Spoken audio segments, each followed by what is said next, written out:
गुलाब, ख्वाब, दवा, जहर, जाम, क्या क्या है। मैं आ गया हूँ, बता इंतज़ाम क्या क्या है। राहत इंदौरी साहब का ये शेर और हमारे ये सेशन की शुरुआत। I welcome all of you to this session in which we are going to discuss about a riser location, some of the methods of enhancing the efficiency of a riser, and later on in this section we will be solving some of the numericals which are related to the riser design. So as you all know that in our previous two sessions we discussed about what is riser, why riser is used, some of the fundamentals which are associated with riser design, and in I think in another session we discussed about four methods of a riser design. So after designing a riser, a question which can come to the mind is that where should we place the riser, or what should be the location of riser. So we say that in case of a symmetric casting like this, riser is placed on the top surface of the symmetric casting. And as far as the asymmetric shape is concerned, let's say a shape like this, where you have, let's say this is section 1 and this is a section 2, where section 1 is a thin section and section 2 is a thicker one. And as we know that, thick section will take a long time to solidify, and definitely it will need liquid metal towards the end. And so the riser is placed onto the top surface of a thick section. So this is about the placement of a riser as far as the symmetric shape and the asymmetric shape is concerned. The location of a riser also depends on the how long the casting is, or the distance up to which a riser can feed liquid metal.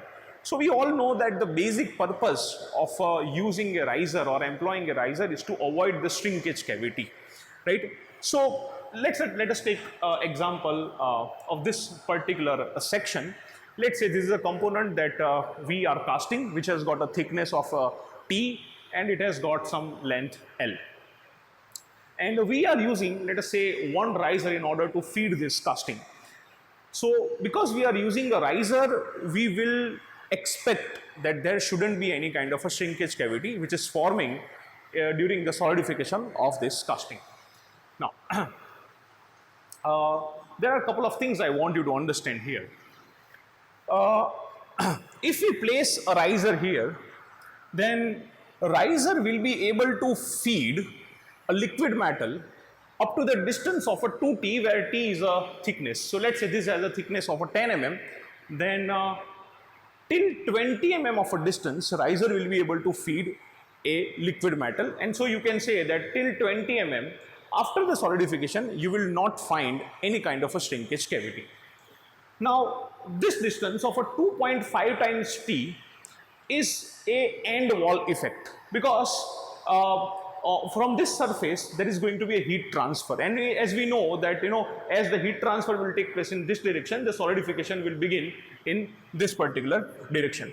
So the end wall effect is going to be 2.5 times T. So you will not see any kind of a shrinkage cavity in this 2.5 times T, and because riser is feeding the liquid metal to this distance, which is 2T, you will not see any kind of a shrinkage cavity. So from the edge of the riser till this 4.5 times T distance, we will not see any kind of shrinkage cavity. But if we keep a length of a casting which is more than 4.5 times T in this direction, then there is a chance that we will see a shrinkage cavity. So in order to avoid a shrinkage cavity, what should be the maximum length of a casting in this direction? It should be 4.5 times T. And so similarly, in this direction also, till the distance of a 4.5 times T, we will not see any kind of shrinkage cavity. So if we use one riser, and if the thickness of a riser is, let's say, T, then riser can feed a casting up to the length equal to 9 times T, and if the length will increase beyond 9T, then we will see a shrinkage cavity, right? Now, is there any means by which we can increase the feeding distance of a riser? In a way, we want to ask that is there any way by which we can increase the efficiency of a riser? So one of the way to increase the efficiency of a riser is using of chill. what is the meaning of a usage of a chill, or what is chill in this case?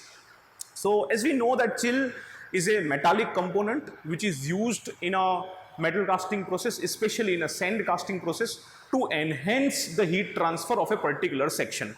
So there are several critical sections, in a casting to which riser cannot feed the liquid metal, and when the riser cannot feed the liquid metal to those particular sections, we will see shrinkage cavity in those sections. In order to avoid the shrinkage cavity in those sections, we use the chills there, so that chill is going to extract a huge amount of heat from there, and those sections will solidify first.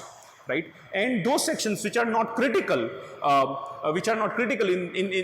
those sections, we have already placed the risers, and so risers will be able to feed all those non-critical sections, while the solidification of a critical sections will be taken care by the placement of a chill. So for the similar purpose, we are using a chill here. Chill, the basic purpose of a chill is also to promote a directional solidification. So if we place a chill here, we know that the 2T is the distance that a riser can feed. Then this end wall effect, which in case number 1 was a 2.5 times T, the end wall effect in this case will increase to 2.5 times T to 2.5 times T plus 50 mm. So till the additional 50 mm, because we have placed the chill here, we will not see any kind of a shrinkage cavity. So on this side, the distance increases from 4.5 times which was here to 4.5 times plus 50 mm, and so the 50 mm also increases on the other side because we have also employed the chill here. So the total distance which can be fed by the riser remains 2T plus 2T 4T, but the length which will not see a shrinkage cavity if we use a chill and if we employ one riser is going to be 9 times T plus 100 mm. Okay. Now, what if the distance is more than 9 times T plus 100 mm? In that case, we should use 2 risers, right? And we should not forget that one riser will be able to feed only 2T distance. And so let's say if we have placed 2 risers, let's say one riser is here, and let us say the another riser is here.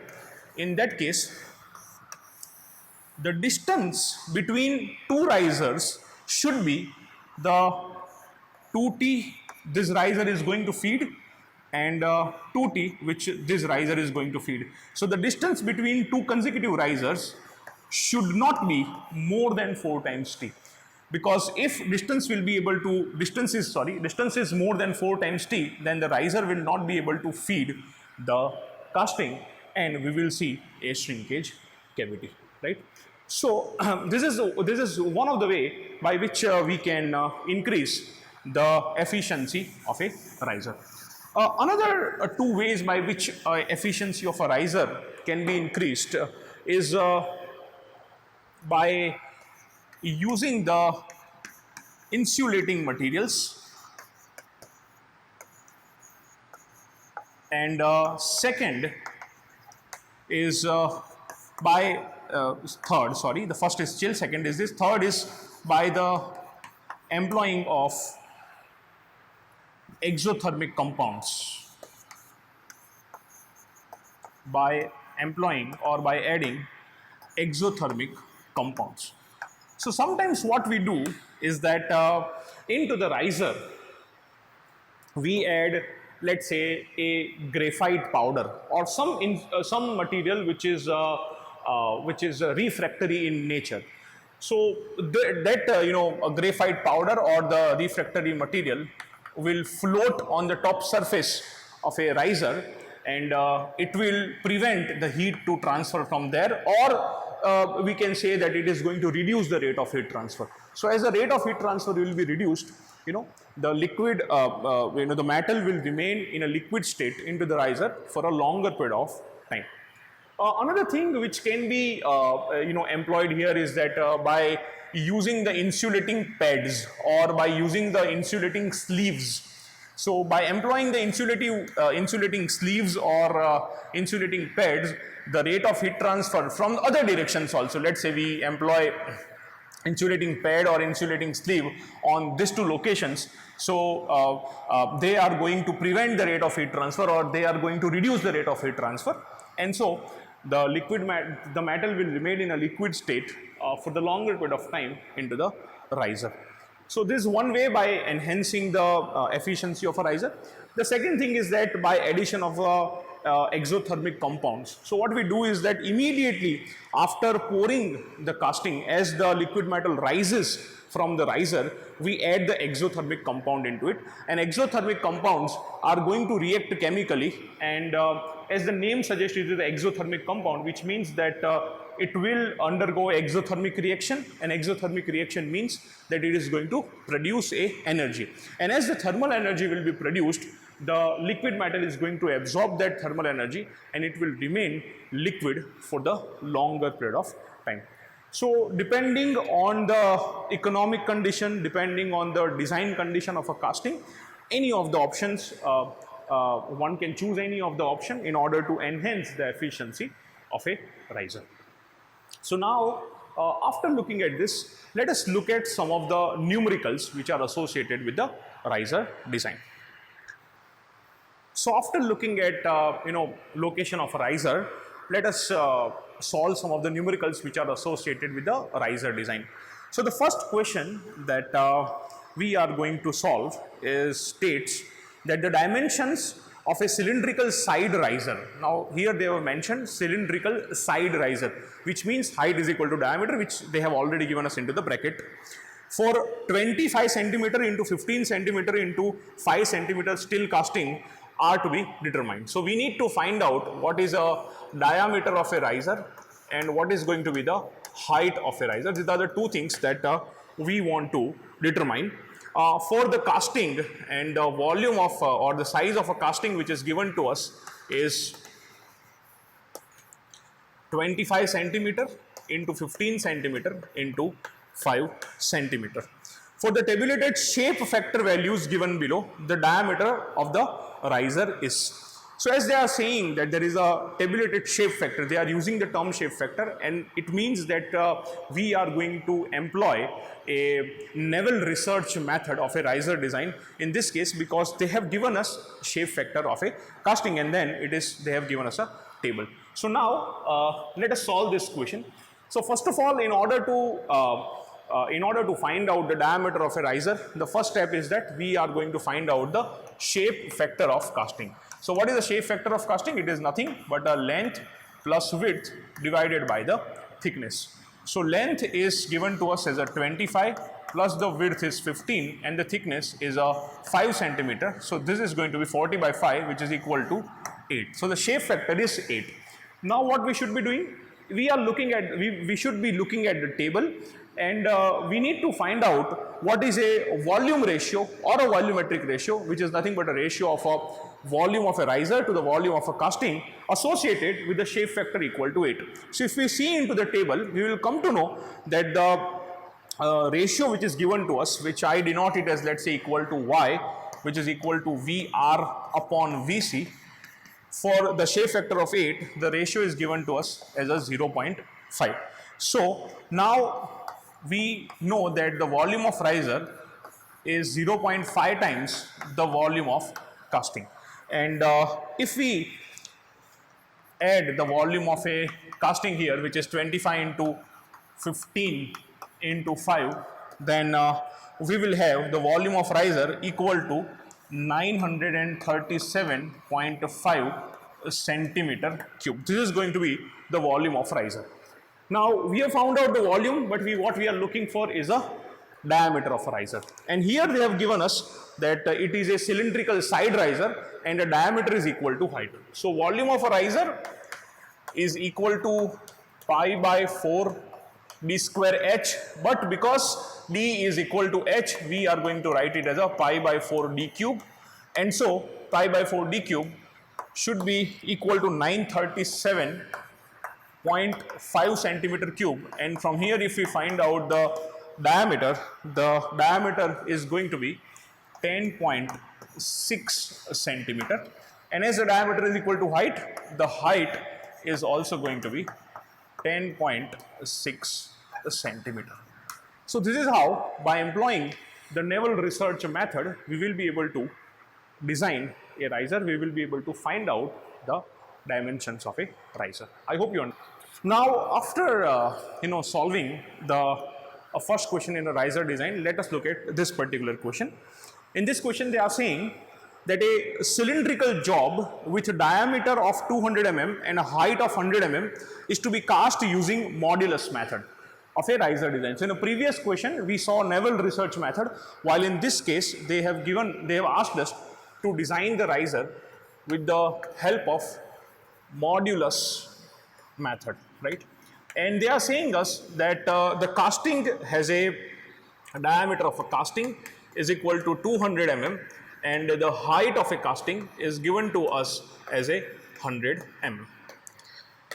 Assume that the bottom surface of a cylindrical riser does not contribute as a cooling surface. So let's say if we consider a riser like this, then they are saying that this bottom surface is not contributing into the heat transfer. So the total area which is going to contribute in the heat transfer is going to be this top cross section area, which is going to contribute, as well as all this periphery is going to contribute. So the total surface area which is going to contribute is pi by 4 d square, which is the top surface area, and plus pi d h, which is a peripheral area. And if the diameter of a riser is equal to its height, so they are giving us one more condition, that the diameter of a riser is equal to the height of a riser, right? They are asking, they have given us this condition, and they want us to find out what is the height of a riser into the mm. So they want us to find out the height of a riser. So height of a riser is how much? Now see, as we have already found out the modulus of the standard risers, which is a top cylindrical riser, side cylindrical riser, and in all those cases we came to know that the modulus of the riser is d by 6. But at that time, if you remember, I have told you that if there is a specific condition which is given into the example, in that case you have to recalculate the modulus of a riser. So there are two things which they have given us here. The first thing is the bottom surface is not contributing. At the same time, the diameter is equal to height. So for this condition, we should be calculating the modulus of a riser first. But before that, let us look at how do we design the riser in a modulus method. So we know that in modulus method, the modulus of riser is equal to 1.2 times the modulus of casting, right? So we will find out the modulus of riser in terms of h or in terms of a d, and as we know that d is equal to h, we will be able to find out d and h, both of them, and modulus of casting we need to find out. So first of all, let us find out what is the modulus of casting. Modulus of casting is nothing but the volume of a casting divided by its surface area. So volume is, it is a cylindrical riser, so sorry, it's a cylindrical component, so it is pi by 4 d square h divided by, it has again cylinder. If you assume a cylinder like this, in that case there are two cross section areas which we need to consider, which is 2 times pi by 4 d square plus the periphery, obviously it is pi dh, and these dimensions are related to the casting. So if we place all these dimensions here, then we will be able to find out what is the modulus. Pi by 4, d is given to us as a 200, so it is 200 square into 100 divided by, this is 2 is cancelled, so this is going to be pi by 2, d is 200 square plus pi into d is 200 and into 100. So if we calculate this, we will come to know that the modulus of a casting is going to be 25. So the modulus of casting is 25, volume upon surface area, centimeter cube by centimeter square, it is going to be 25 centimeter. Now, what should be the modulus of riser? So as I told you that there are two conditions which are given to us, and so we should be finding the modulus of riser. So modulus of riser is pi by 4 d square h divided by, they are saying that this particular area is not going to contribute, and so the surface area we will be considering is pi by 4 d square plus pi dh. On top of that, they are telling us that d is equal to h. and so this is going to be pi by 4 d cube. By putting d equal to h, this is pi by 4 d square plus this is pi d square.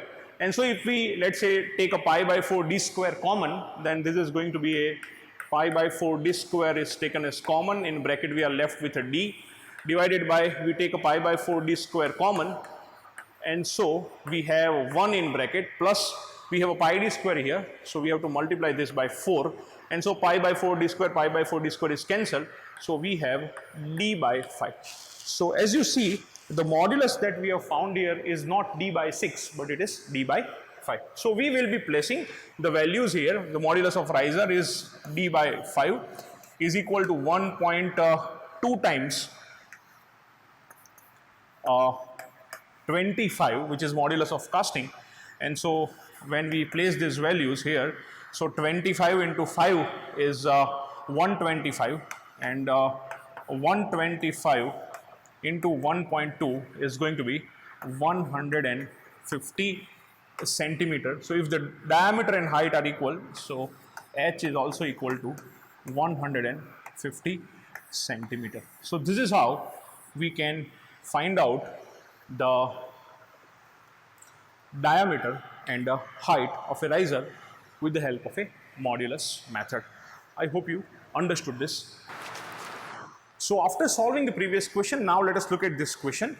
A question they are asking us that a cylindrical riser of a 6 centimeter diameter and 6 centimeter height has to be designed. So they have already given us what is the diameter and the height of a riser, which is equal to 6 centimeter.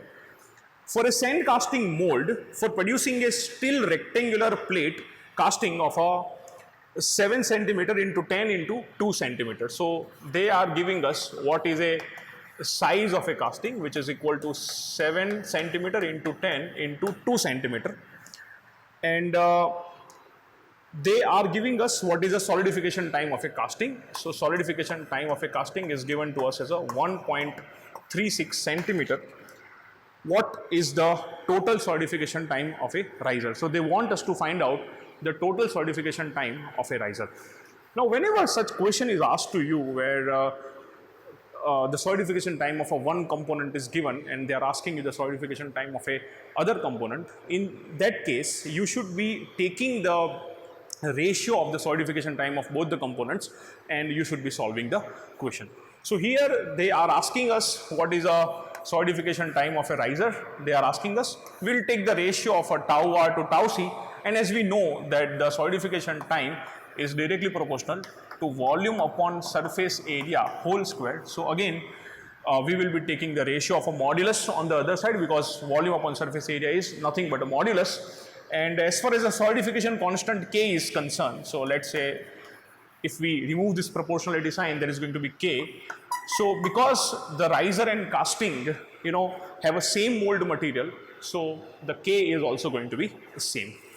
So we will compare their modulus. So we can say that it is a volume upon a surface area square of a riser divided by the volume upon surface area square of a casting, right? So tau r is something which we want to find out, and tau c is something which is given to us.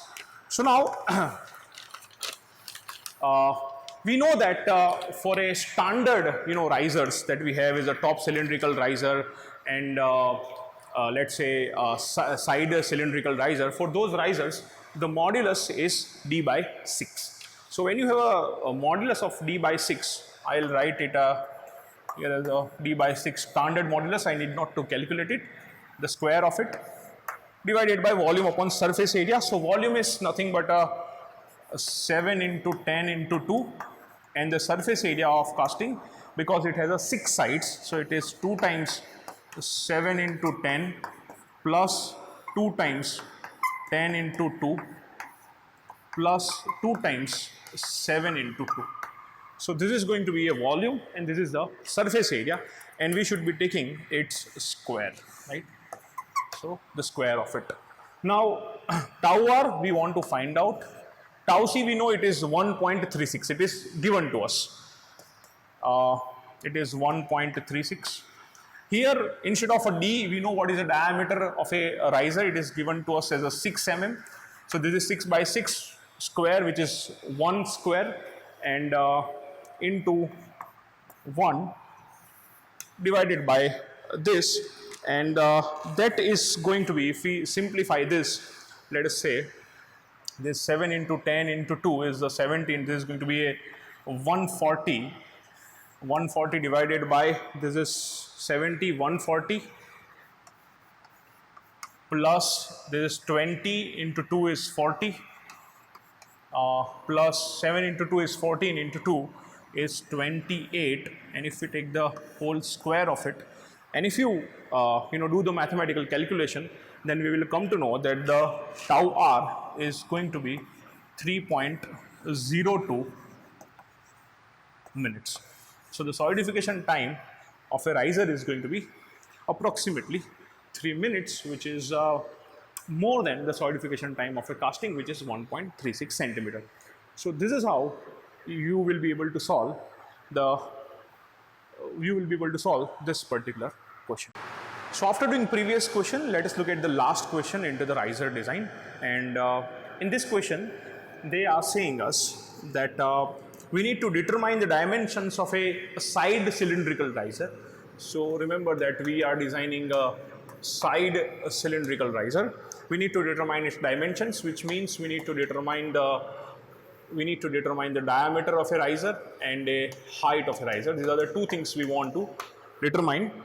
For a aluminum casting, which is a cubical in a shape and which has a side of cube equal to 15 centimeter. So the side of cube is given to us as a 15 centimeter, and the volumetric shrinkage is given to us as a 6.5 percentage. And on the basis of this, we need to determine what is a diameter and the height of a riser. So this question we will be solving with the help of a fourth method that we learned in a riser design, which is a shrinkage volume consideration method. And we will be employing that method here and we will be solving this question. So the first thing that we should be doing in our shrinkage volume consideration method is that we should be finding out what is a volume of a shrinkage cavity. So you know that the volume of shrinkage cavity is given by volume of casting into the A divided by 100, where A is nothing but a volumetric shrinkage which is taking place. So here the volumetric shrinkage which is given to us as a 6.5 percentage. So volume of casting is going to be 15 cube into 6.5 divided by 100. So this is going to be our volume of a shrinkage cavity. Now we know that in a shrinkage volume consideration method, we say that the volume of the riser, the condition says that the volume of riser should be at least 3 times the volume of a shrinkage cavity. So from here we will be able to find out what is the volume of riser. So it is 3 times into 15 cube into 6.5. Volume of riser turns out to be 658.2 centimeter cube. So this is the volume of riser. Now, if we know the volume of riser, we can find out the dimensions of a riser, right? So here there is a side cylindrical riser, and in side cylindrical riser, we know that the diameter of riser is equal to height. So pi by 4 d square h should be equal to 658.2 centimeter cube, which means that this should be pi by 4 d cube equal to 658.2 centimeter cube, and from here the diameter is equal to 9.43 centimeter, and the height should also be equal to 9.43 centimeter. So these are the dimensions that we got by considering that the volume of riser should be 3 times volume of shrinkage cavity.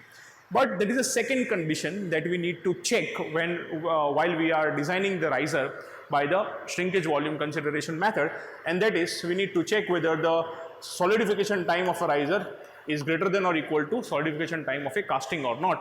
So how do we compare that? We will compare the solidification time by comparing their modulus.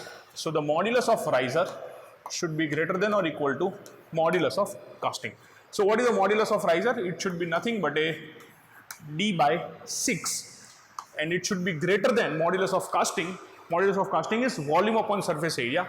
The volume is 15 cube divided by, because it's a cube, so it will have a 6 times 15 into 15 because there are 6 sides.